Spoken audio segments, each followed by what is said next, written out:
live. Talking Saints, Trevor Penning is the pick. And Sam, look, when the Saints made the move to get that second first-round pick. They did it. Yeah, there was some speculation that maybe they're going up to get a quarterback. But then I think as we rethought this, we said, what do the Saints do? They like to fill their needs. They like to do it aggressively.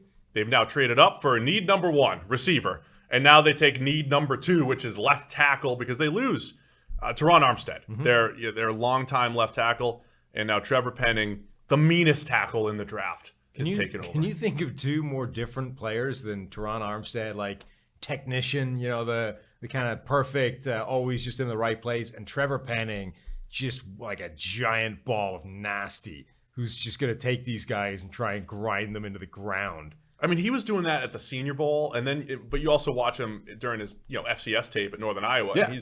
These poor 220-pound defensive ends and linebackers are on the ground, and he's just on top of them. I mean, he said till the end of the play, plays through the whistle, man. He said at the combine, he tries to make defenders hate him. Like, that is his attitude when he goes out and plays.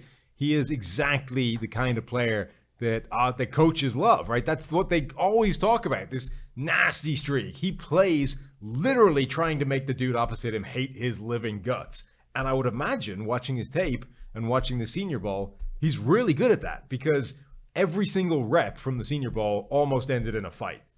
Yeah, it really did. Now, he's a monster, 6'7", 325, really athletic. You said Teron Armstead and him, they're different types of players as far as stylistically, but the similarity there is the Saints hit on a project in Teron Armstead, coming from a small school, and then he becomes one of the best tackles in the NFL. They're banking on the same thing with Penning. Great athletic profile.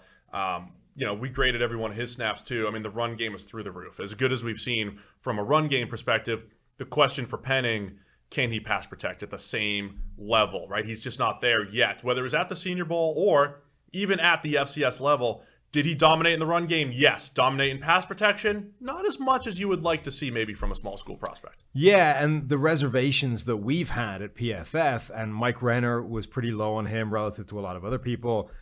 Trevor Sikkema on the live show in there was pretty low on him as well. And the thing that both those guys would tell you is that, look, when you look at their losses, when you look at their defeats, or his defeats in pass protection, they're all kind of the same, right? And that's just a little bit worrying. It's obviously a problem spot. Now, look, it didn't happen that often, right? Like, his pass blocking grades the last 2 years, 83, 87, getting better the whole way, allowed 10 pressures in 2020, albeit on a pretty limited sample size, and then 11 this past year on over 400 pass blocking snaps. So we're not talking disastrous here, but the losses were all similar. Now, he's one of those guys that has been working with offensive line guru, OL masterminds, Duke Manyweather. And Duke has said that, like, his problem was his hand placement. It was off, and he's fixed that. Now, he would say that, right? He's working with the guy. He's going to talk up all his guys. He has been over the last couple of weeks. But if legitimately he has sort of said, oh, yeah, look, I see what you're doing here. Like, this is why you're losing every single one of these snaps. Hands are too wide. Let's fix this. If that's gone, he is a player worth 19 overall. Yeah, and look, Duke's got a pretty good track record of helping current NFL players get better, college players as they project to the NFL. So was it predictable by the Saints? Receiver and tackle? We didn't know specifically which ones. They do like the athletic traits, though, certainly at tackle in particular, and that's what they're getting in Trevor Penning. And I think it is going to help their run game. And if Penning does develop, remember, for years they had the best tackle tandem with Teron Armstead, and then Ryan Ramczak's the best right tackle in the NFL. If Penning can just get back toward that, the Saints have a strength on the offensive line, which is what they've pretty much had every single year over the last few years. Like, what a bookend of run blockers at tackle. Oh, for sure. Trevor Penning and Ryan Ramczyk, like, those guys are absolute bulldozers on the edge. And look, we joke a lot about how dependent running backs are on the blocking and those kinds of things. Look, Alvin Kamara is a phenomenal running back, but Alvin Kamara is a guy that does not run between the tackles as much as he does run outside.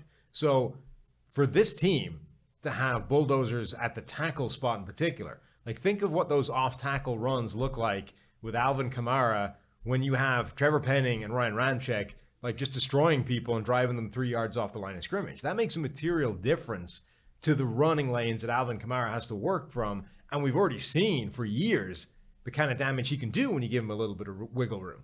So there we go. The Saints fill their needs. Now it's receiver and tackle with Trevor Penning.